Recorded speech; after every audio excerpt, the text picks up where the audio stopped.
अस्सलाम वालेकुम स्टूडेंट्स। उम्मीद है आप सब खैरियत से होंगे। जैसा कि आपको पता है कि इस दुनिया में बहुत सी लैंग्वेजेस हैं। उर्दू है, अंग्रेज़ी है, फ़्रेंच है, हिंदी है, अरबी है। अरबी को तो आप जानते हैं, अंग्रेज़ी भी जानते हैं आप लोग, ये एक लैंग्वेज है।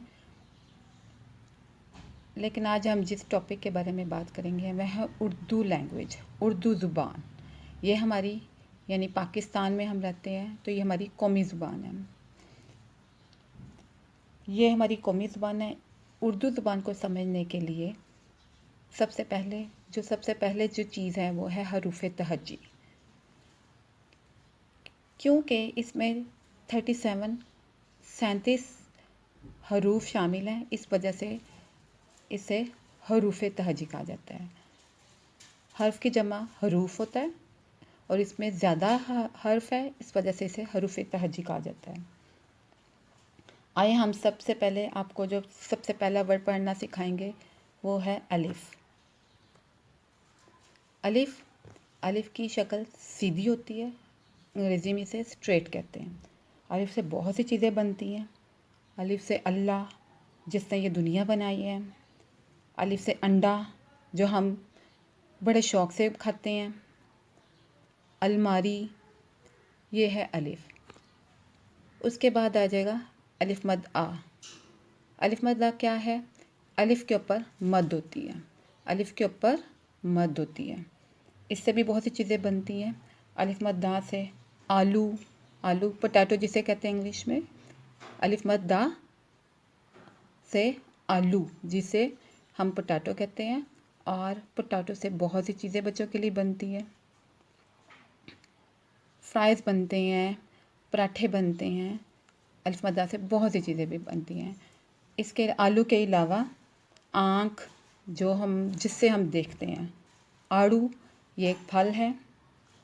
आम, जो फलों का बादशाह है। इसके आम के जूस से आम का जूस बच्चे बड़े शौक़ से पीते हैं, उसका शेक बड़ा मशहूर है। और आम का फल हमारे पाकिस्तान में, बल्कि ये पूरी दुनिया में बहुत शौक़ से खाया जाता है और इसके बहुत से इस्तेमालात भी हैं।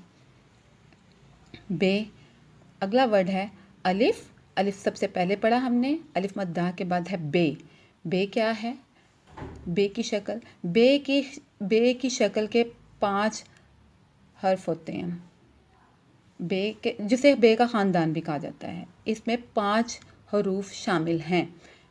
बे की शक्ल जो सी है वो आपको सामने नज़र आ रही है। उसकी सबसे पहले जो पहचान है वो है नुक्ता, उसके नीचे नुक्ता होता है। बे की शक्ल जो सी है कैसे पहचानी जा सकती है? उसके नीचे डॉट होता है, जिसे नुक्ता उर्दू में कहा जाता है। बे से बहुत से वर्ड्स बनते हैं। बे से बिल्ली बनती है, जिसे कैट कहते हैं। बकरी, गॉट कहते हैं। बैंगन, जो वेजिटेबल है। बाजा, बाजा का आपने सुना होगा। बुलबुल, ये भी एक बर्ड है, उसके बारे में भी आपने सुना होगा। बे के बाद आता है पे। पे की शक्ल कैसे है? बे की ही शक्ल जैसी है, सिर्फ इसके नीचे 3 नुक्ते नीचे लगे होते हैं। नीचे 3 नुक्ते लगे होते हैं।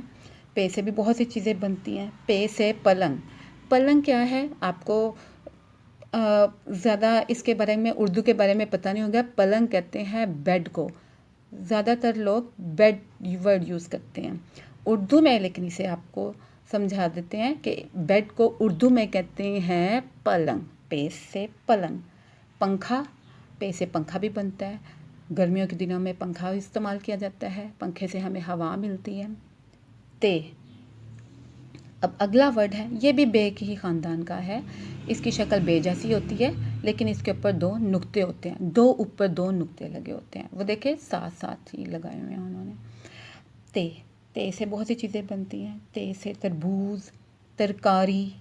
तरकारी किसे कहते हैं? तरकारी सब्जियों का कहा जाता है। तलवार, तीर। अब अगला वर्ड है बे के ख़ानदान का चौथा वर्ड है टे। टे क्या होता है? टे से इसकी शक्ल भी बे की जैसी है, उसके ऊपर बस नुक्ता नहीं होता, इसके ऊपर छोटी सी तोएं बनी होती हैं। टे क्या है? टे, टे से बहुत सी चीज़ें बनती हैं। टे से टोपी, जिसे उर्दू में टोपी और अंग्रेज़ी में कैप बोला जाता है। टमाटर जो हमारे खानों में बहुत ज़्यादा इस्तेमाल होता है, इससे सैलेड भी बनता है। टे टोपी, टे टमाटर, ये अब मैं आपको दोबारा रिपीट करवा रही हूँ। बे, पे, ते, टे। अब आखिरी वर्ड बे के ख़ानदान का आखिरी वर्ड है से। से क्या है? बे की शक्ल का है, इसके ऊपर 3 नुक्ते होते हैं। 2 नुक्ते होंगे तो वो ते होता है, 3 नुक्ते हो जाएंगे तो से होता है। से बे के ख़ानदान का आखिरी वर्ड है। इसके ऊपर 3 नुक्ते होते हैं। से बहुत सी चीज़ें बनती हैं। से समर कहते हैं जब ज़्यादा फ्रूट इकट्ठे हो जाए ना, उनको इकट्ठा, जैसे फ्रूट चाट बनाने के लिए हम लोग इकट्ठा फ्रूट रख देते हैं। ये फल जिसे कहते हैं हम, फ्रूट्स फलों को कहा जाता है ना, इनको जब इकट्ठा रखा जाता है तो ज़्यादा फल हो जाए तो उसे समर कहा जाता है। से समर के अलावा से साबत भी बनता है। साबत क्या होता है? जब कोई चीज़ पूरी, जैसे एक अंडा है, जब उसे तोड़ा नहीं जाता, वो पूरी हालत में होता है तो उसे साबत कहा जाता है। अब आपको मैं दोबारा ये रिवाइज़ करवाऊंगी हरूफ तहजी अलिफ से। अलिफ जो सीधा होता है, अलिफ कैसे पढ़ेंगे? अलिफ 4 लाइन्स पे लिखा जाए तो ये पहली 3 लाइनों में आता है।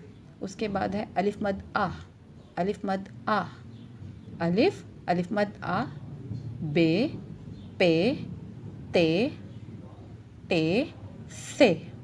दोबारा मैं पढ़ा रही हूँ। अलिफ मद आ, बे, पे, ते, टे, से। अब हम जीम के ख़ानदान के बारे में पढ़ेंगे। जीम की शक्ल देखिए, जीम के पेट पे 1 डॉट होता है, चे के पेट में 3 डॉट होते हैं। ये जीम है, चे है, हे है, खे है। जीम के ख़ानदान में 4 हरूफ शामिल है। जीम से बहुत सी चीज़ें बनती हैं। जीम से जहाज़, जाला, ये इससे बनते हैं। और जीम के बाद अगला हर्फ है चे से चिड़िया, चे से चाबी। ये देखें, चे के बाद आ गया हे की क्या पहचान है? हे के ऊपर ना कोई इसके पेट में कोई डॉट नहीं होता है, ये खाली होता है। और हे से भी बहुत सी चीज़ें बनती हैं। हे से हलवा, जिसे लोग बहुत शौक़ से खाते हैं। हे हलवाई जो मिठाई बनाता है, हम सब बड़े शौक़ से खाते हैं। और इसके बाद आ जाता है हे की ही शक्ल का खे है, लेकिन इसके सर पे डॉट होता है। इसके हेड पे देखें 1 डॉट है, ये ऊपर डॉट है, ये खे हो गया। खे से क्या बनता है? खरबूजा बनता है। और भी बहुत सी चीज़ें इन हरूफ से बनती हैं। ये हमारा जीम, चे, हे, खे। अब हम दाल के ख़ानदान के बारे में पढ़ेंगे। दाल के ख़ानदान में 3 हरूफ होते हैं। दाल ऊपर से गोल, नीचे से बाहर निकला होता है। दाल से भी दुनिया में बहुत से वर्ड्स बनते हैं। दाल से दाल हमारे खाने में शामिल है। दालों को लोग बहुत सी चीज़ों में इस्तेमाल करते हैं।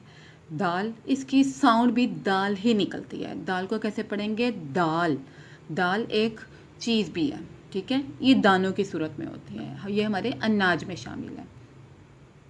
दाल, ये रे का ख़ानदान है, इसमें 4 हर्फ है। रे के ख़ानदान में 4 हर्फ हैं। सबसे पहले है रे, इसके ऊपर कुछ नहीं होता है, ये खाली होता है। ये सीधा ऊपर से आके नीचे से थोड़ा सा कर्व ले लेता है। इसे पढ़ते हैं रे। क्या वर्ड है? रे से बार बार हम रिवाइज करेंगे। ये है रे के बाद इसी ही की शक्ल का आता है अगला हर्फ है इसी के ख़ानदान का रे। उसके ऊपर छोटी तोय आ जाएगी, जैसा कि हमने डाल के ऊपर पढ़ा था, उसके ऊपर छोटी तोय आई थी। टे के ऊपर छोटी तोय आई थी। इसके बाद रे के ऊपर भी छोटी तोय आएगी। इसे पढ़ेंगे अड़े। क्या पढ़ेंगे इससे? अड़े। रे के बाद क्या आता है? अड़े। ये हमने बार बार इसकी प्रैक्टिस करनी है ताकि हमें ये हरूफ भूल लेना, इनकी पहचान भी नहीं हमें भूलनी चाहिए। रे के बाद आएगा अड़े, इसके ऊपर भी छोटी तोय होती है, इसके ऊपर छोटी तोय है, रे खाली होता है। रे के ऊपर छोटी तोय आ जाए तो इसे पढ़ते हैं अड़े। रे अड़े। अड़े के बाद आ जाएगा जे की क्या पहचान है? इसके ऊपर एक नुक्ता होता है, इसके ऊपर एक नुक्ता होता है। इसकी शक्ल भी रे जैसी है, इसके ऊपर एक नुक्ता होता है। रे अड़े जे, रे अड़े जे, रे अड़े जे के बाद इसी के रे के ख़ानदान का आखिरी हर्फ है ये। इसे काफ़ी लोग से पढ़ते हैं, वो से वर्ड गलत होता है, वो बिल्कुल रॉन्ग है। उसे हमने ये पढ़ना है, से नहीं होता है वो। से तो 3 नुक्तों वाला बे की शक्ल के ऊपर जब 3 नुक्ते होते हैं उसे से पढ़ते हैं। काफ़ी लोग इसे से पढ़ते हैं, हालांकि ये वर्ड है। ये के ऊपर इसकी क्या पहचान है, इसके ऊपर 3 नुक्ते होते हैं ये। अब मैं आपको दोबारा इसको बता रही हूँ पढ़ के, रे अड़े जे ये, रे अड़े जे ये, रे अड़े छोटी तो ऊपर, जे नुक्ते वाला 3 नुक्तों वाला ये। अब हम रे से बहुत से अल्फाज बनते हैं, जैसे रे रीच, रे रोटी, रे राजा। रीच जिसे बियर कहते हैं, रोटी जो हम खाते हैं ब्रेड, राजा जिसे हम किंग कहते हैं। उसके बाद आ जाएगा अड़े। अड़े से क्या बनता है, अड़े से कोई वर्ड नहीं बनता, कोई भी चीज़ें नहीं बनती जो शुरू होती हैं इससे, कोई भी दुनिया में कोई ऐसा वर्ड नहीं है। लेकिन ये बहुत से अल्फाज के बाद में आता है, सेंटर में आता है। इस तरह से जैसे पहाड़ है, पहाड़ आप लोगों को पता ही है, पहाड़ हिल्स भी कहते हैं, माउंटेन भी जिसे कहा जाता है, पहाड़, ठीक है। उसके आखिर में आ रहा है छोटी तो ये वाला रे, इसे कहते हैं अड़े। उसके बाद आड़ू है, आड़ू भी आपने पढ़ा था जब हमने अलिफ मद्दा से फल बनाया था आड़ू, वो भी अड़े भी उसके अलिफ मद्दा के बाद आया था। ये यानी कि अड़े से कोई भी वर्ड स्टार्ट से नहीं बनता। ये रे अड़े जे से क्या बनता है, जैसे ज़ेब्रा वो जानवर है, वो ऐसा एनिमल है, उर्दू में भी उसे ज़ेब्रा ही कहते हैं, इंग्लिश में भी उसे ज़ेब्रा ही बोलते हैं। इसके जिस्म के ऊपर ना धारियाँ बनी होती हैं और ये गधे की शक्ल का होता है, और घोड़े से भी इसकी शक्ल मिलती है, लेकिन उसके जिस्म पे काले रंग की या ब्राउन रंग की, डार्क ब्राउन कलर की धारियाँ सी बनी, लाइनें सी बनी होती हैं। उसे बोलते हैं ज़राफ़ा, ज़ेब्रा। दाल डाल जाल के बाद अब हम अगले हरूफ हैं हमारे रे अड़े जे ये। मैं इसको पहले आपको लर्न करना बताती हूँ, इसकी पहचान बताती हूँ, उसके बाद हम इससे अल्फाज बनाएंगे। हम रे अड़े जे ये।